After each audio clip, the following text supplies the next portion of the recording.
नमस्कार दोस्तों कबीरदास जी ने कहा था, बोली एक अमोल है जो कोई बोले जान, और हिये तराजू तौल के तम मुख बहरान। मित्रों, कोई बात कहने से पहले हमें विचार कर लेना चाहिए कि हम जो बात कहने जा रहे हैं ये बात सामने वाले को कैसी लगेगी। कहीं बुरी तो नहीं लगेगी। अगर बुरी लगेगी तो आप मत कहिए। इसका सिर्फ एक ही उपाय है। आप खुद सोचिए कि अगर यही बात कोई हमसे कहे तो हमको कैसा लगेगा। अगर हमको बुरा लगेगा, इसका मतलब ये है कि सामने वाले को भी ये बात बुरी लगेगी। तो हमारा उत्तरदायित्व है कि हम वो बात किसी के सामने किसी को ना कहें। दोस्तों, मोहन भागवत जी ने एक बयान दिया था, ये हिंदुस्तान है, इस हिंदुस्तान में रहने वाले सभी लोग हिंदू हैं। दोस्तों, जरा सोचिए, अगर कोई मुसलमान ये बात कहे कि ये देश मुस्लिमों का देश है, इसके अंदर रहने वाले सभी लोग मुस्लिम हैं, तो क्या ये बात हिंदुओं को अच्छी लगेगी? नहीं लगेगी। इसलिए दोस्तों, हम ये बात ना कहें तो ही बेहतर है। लेकिन दोस्तों, हमारी आदत है, हम वही बात कहेंगे जिसमें झगड़ा हो, विद्रोह हो। यही तो हमारी सोच का फितूर है। हम कोई ऐसी बात ना कहें जिसमें किसी विशेष समुदाय की बू आती हो। क्यों न हम ये कहें कि हमारा देश इंसानों का देश है और इस देश में रहने वाले सभी इंसान हैं। तो क्या किसी को बुरी लगेगी ये बात? लेकिन नहीं साहब, इस बात से हम हमेशा परहेज करते हैं। शायद यहीं पर हमारी सोच कट्टरवादी सोच है। मित्रों, शायद आपको पता नहीं है, आज हमारे हिंदुस्तान के अंदर पूरे 10 राज्यों में हिंदू अल्पसंख्यक हो चुके हैं। इन मुसलमानों को किसने ताकत दी?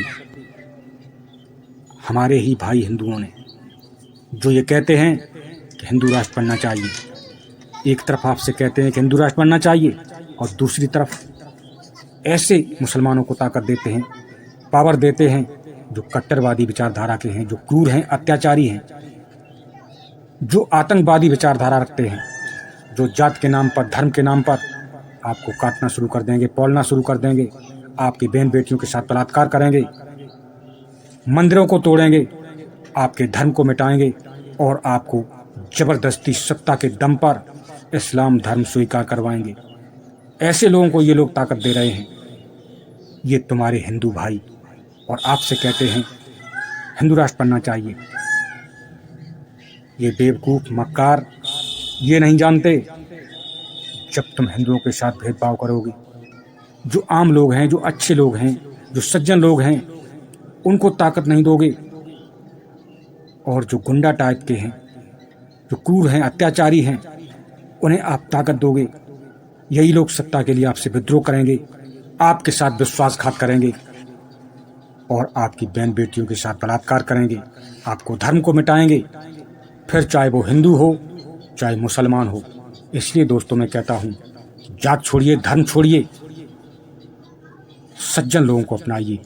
फिर चाहे वो हिंदू हो चाहे मुसलमान हो, अगर सज्जन है, सबको समान अधिकार देता है, सबको बराबर सम्मान देता है, उसे ताकत दीजिए, उसे पैसा दीजिए, उसे सत्ता में लाइए, उसे पदों पर लाइए, संसद में ले जाइए। आपके देश की व्यवस्था बनेगी, दुराचार खत्म होगा, भ्रष्टाचार खत्म होगा, सांप्रदायिक दंगे खत्म होंगे, लड़ाई झगड़े खत्म होंगे, गृहयुद्ध खत्म होंगे। लेकिन ये बात आपके समझ में नहीं आती।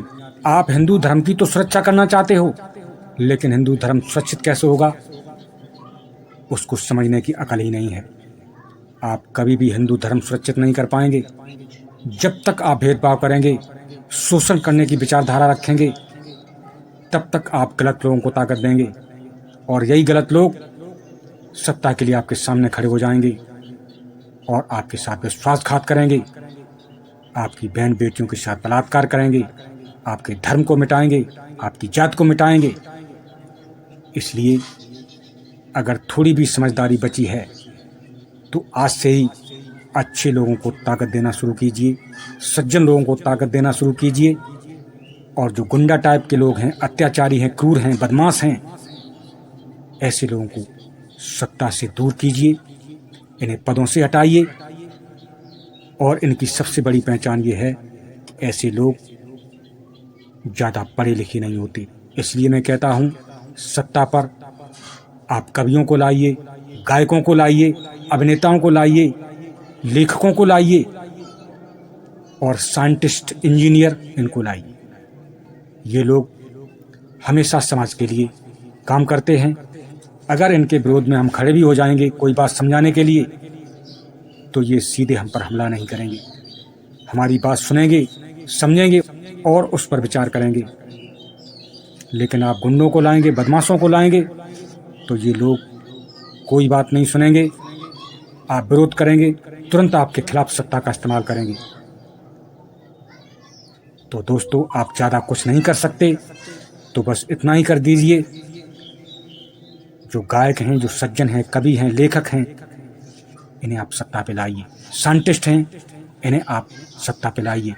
इंजीनियर हैं, इन्हें आप सत्ता पे लाइए। जैसे बिहार में बीजेपी ने एक अच्छा काम किया है, उसके लिए मैं तारीफ करूंगा। एक लड़की है मैथिली ठाकुर, जो गायक है, उसको सत्ता में लाए, उसे विधायक बनाया। इसके लिए मैं आपका धन्यवाद करूंगा। आप ऐसे लोगों को सत्ता में लाइए। इनके विरोध में हम खड़े होंगे तो कम से कम ऐसे लोग हमारी बात तो सुनेंगे, हमारे खिलाफ सत्ता का इस्तेमाल तो नहीं करेंगे।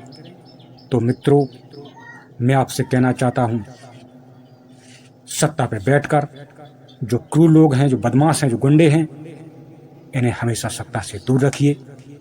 और जो दयावान व्यक्ति हैं, सज्जन हैं, जिनके दिल में दया है, इन्हें आप सत्ता पे लाइए, इन्हें आप पदों पर लाइए। तब भी दोस्तों हमारे देश के अंदर व्यवस्था स्थापित होगी। धन्यवाद।